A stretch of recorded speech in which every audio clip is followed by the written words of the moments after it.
It's the Bobby Wagner Bowl as his old team comes rolling into his new place in search of a win. Will the Commanders defend the district and send the Seahawks on a long, sad flight home, or will Seattle triumph and remain in the race for the top of the NFC West? We'll see in the simulation, but first, let's get behind the bar and make our drink a Commie's Cup. This should be a fun primetime game. You know, Bobby Wagner going up against his old team. It's the city I currently live in versus one of my favorite cities in the US. East Coast versus West Coast. Should make for an interesting matchup and a fun drink mix. We're going to start off at home here in DC with something you can only get here in the district, green spiced rum. So this is a bit of a weird pull, and it's kind of equal parts me just, stretching to find something to do for the Commanders, but also wanting an excuse to get some of this. Thrasher's Green Spiced Rum. Thrasher's is a local distillery down here on the wharf in DC, and I had a taste of this while on a rum tour there last year and just absolutely fell in love with it. Now, I touched on spiced rums a bit way back in that week 2 rum episode, but this isn't your typical Captain Morgan spiced rum that tastes like cinnamon and bad decisions. Now, what makes this rum worthy of being DC's representative is that, according to them, this is the only rum in the world with its kind of flavor profile. Lemongrass, green cardamom, mint, and lime peels, creating a uniquely sort of botanical taste profile that's honestly closer to gin in some ways than it is to rum. Now, this is not sponsored, but Thrashers, if you see this, please hit me up. I do accept payment in bottles. All of those herbal flavor notes means that it'll fit perfectly into Seattle's gin-based representative, the 12th Man Fizz. This is a modern drink coming to us from Kelly Ronan, bartender and co-owner of Lark in Seattle. It's an interesting spec. It starts off with a gin base and then adds to that with some apricot brandy, lime juice, simple syrup, a bit of mint, and then top it all off with ginger beer. I've cleverly left out the most intriguing aspect of this drink though. See, anytime you're doing a team drink, you really want to get the colors of the team in there. The problem is that blue and green liquids especially tend to want to mix, and you don't get those sort of nice clear lines separating the blue from the green. So as a clever sort of workaround, Kelly has used kiwi and blueberry to keep those green and blue colors in while still keeping them distinct from one another. Plus, it certainly doesn't hurt the flavor. All right, so we've got our prepared highball glass with those kiwis and blueberries in it. And as far as, the drinks go, this is probably the laziest one I've done in terms of, creating a unique recipe. But I had to know what this drink was going to be like using green spiced rum as the base. So as a result, there's not really many surprises on the final spec for this drink. We're going to start off with 1.5 ounces of our green spiced rum.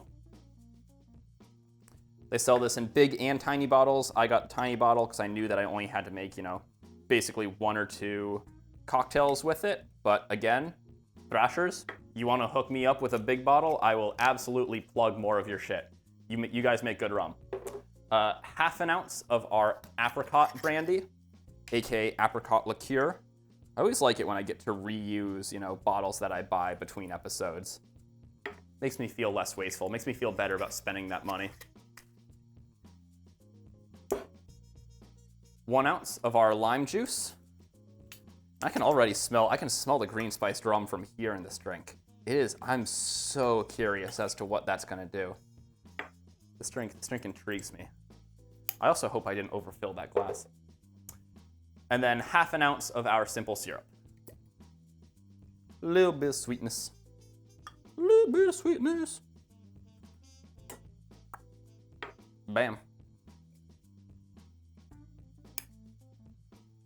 All right, and that's that. Very simple base for this drink. We are going to shake it up.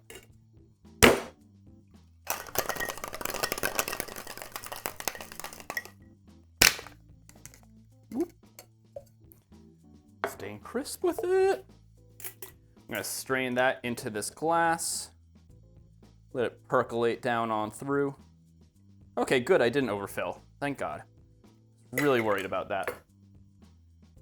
Then finally, we're gonna top that off with about 3 ounces of ginger beer.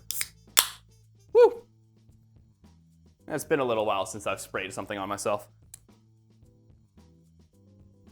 All right, and now with all the fruit in it, this drink kind of reminds me of like a Pim's cup.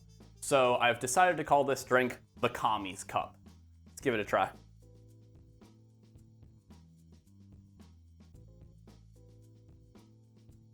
Oh,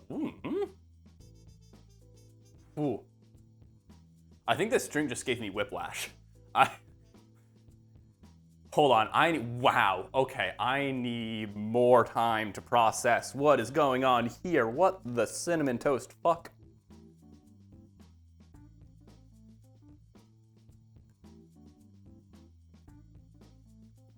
Wow, ooh, wow, okay, wow. So much is going on there. And I think that's really a testament to this green spiced rum, because flavor profile wise, right, like, sure, we've got kiwis and blueberries in here. They're not really contributing any flavor to the drink at this stage. They're pretty much just aesthetic. As this drink sits, you might start to leach some compounds off of them. Some of those flavor profiles, some of those sugars might start to leach into the drink. But right now, they're not contributing any flavor to the drink. They're just purely visual. So in terms of actual flavor, right? We've got the green spiced rum. We've got our apricot brandy, apricot liqueur, and lime juice. Those are really sort of, you know, I say those are the three notes that we have playing in this drink, except that green spiced rum is like 10 different notes, practically speaking. It's probably actually less than that, but it feels like 10 different notes. And so as a result, it is just this bombardment, dancing, swirling, like blast of flavors that is really difficult to actually sort through and pull something distinct out of. The lime juice is probably the one thing that you can point to in this drink and be like, lime flavor. I know that. I know there is lime in this drink. Everything else is just kind of an absolute maelstrom. Hold on, I need to process some more of this.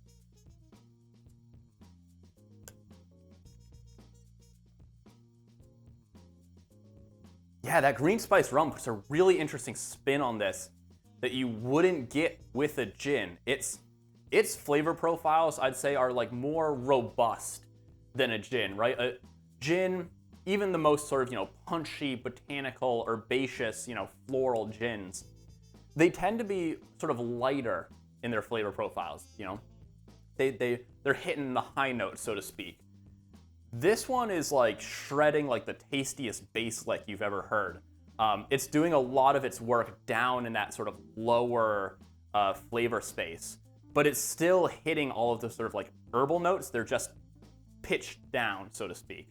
I'm like desperately scrambling for anything I can kind of use to describe the flavor of this, because it really does, it feels like one of those sort of early AI images where you couldn't, like, you'd look at the photo and you felt like you recognized what was in that photo, but if you tried to actually point to a specific object and say, like, that is a pencil or that's a stuffed animal, you couldn't actually say it, right? Because it all sort of blurs together.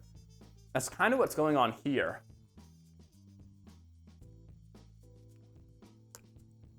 It's a very good drink. It's a very interesting drink.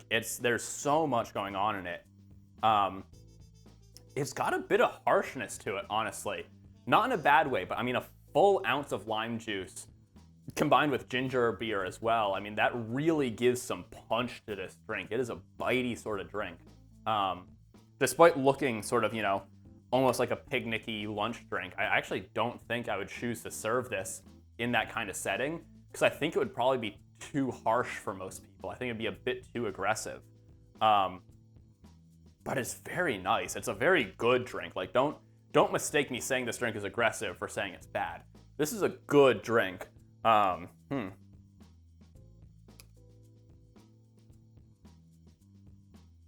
a pretty cool visual as well, you know, I gotta say. I love kiwi. I'm a big kiwi fan. People, fruit, birds, love it all. So this is an awesome drink for me. Damn, let me just see.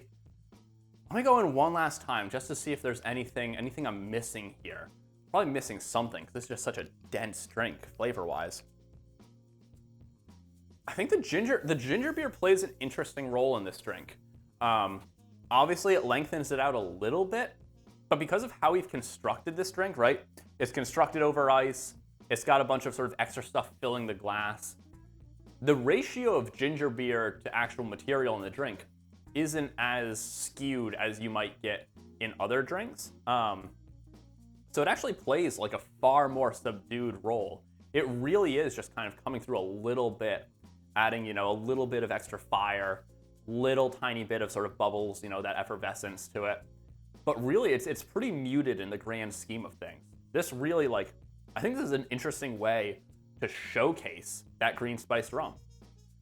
I think often when we talk about, showcasing a spirit, we're talking about sort of, stripping out all of the accompaniment, sort of like an old fashioned, right? Where it's very much just like, this is spirit with a little bit of sugar and a little bit of bitters, but we are showcasing the spirit in that way. I think this is kind of an alternate way to showcase the spirit, where it's like, we are going to kind of lean into what makes this spirit special, which is all of these, very unique, very kind of incomprehensible in some ways flavor profiles. And what if we just lean into that and add even more to it? I know technically, I made 2 slight deviations from the 12th Man Fizz in this. The first, I bumped this Apricot Brandy up from 1/4 ounce to 1/2 ounce. I have no regrets about doing that. I think 1/4 ounce, this completely disappears in this drink. With 1/2 ounce, it at least comes through a little bit. I definitely see with a gin why you would want to keep this down at 1/4 ounce. But I think keeping this at 1/4 ounce with this rum, it's a knockout. This, you might as well just not use it at all. And then it was supposed to call for 3 sprigs of mint, sort of, clapped in there. My mint has gone bad. I need to buy more. I'll buy more for when I shoot the, pretty picture for this cocktail. But I omitted that. I do think a mint, I don't think it fundamentally, massively improves or would change this drink in any sort of meaningful way. But I do think that mint would add yet another sort of, participant to the chaos arc that we have going in on this drink. So I do think it would be interesting. I do think it's worthwhile if you can get good mint. Will a drink that is pure, beautiful chaos, will this game be equally chaotic? Only one way to find out, and that's in the simulation. Well, the commies start out with the ball, but the game begins with offensive futility from both sides, as both teams go 3 and out. With that out of their systems, the real game can start, as the Commanders' next drive makes it to the red zone.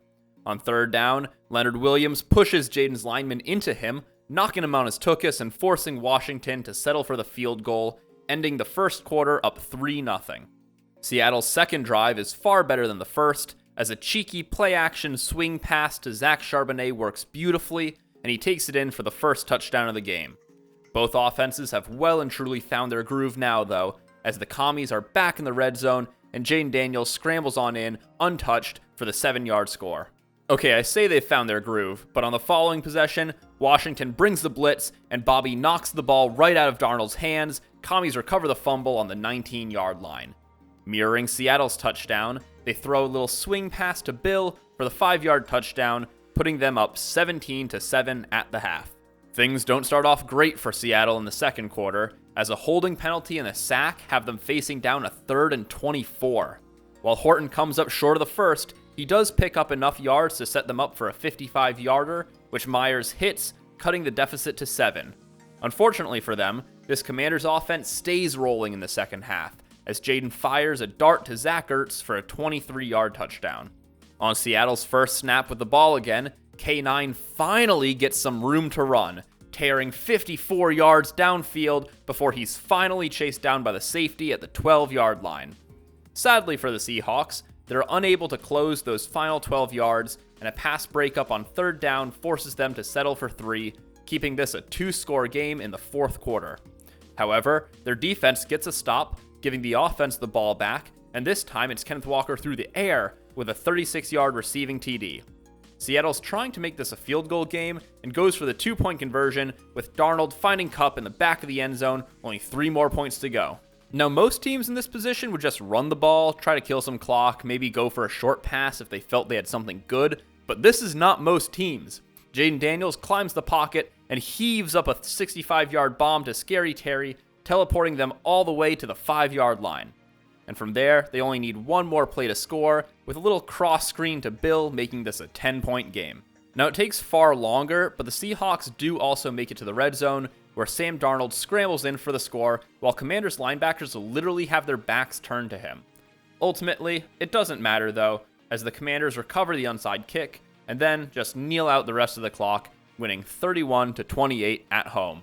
Now the score does make this look like a closer game than it actually was, but I think this will be a close game.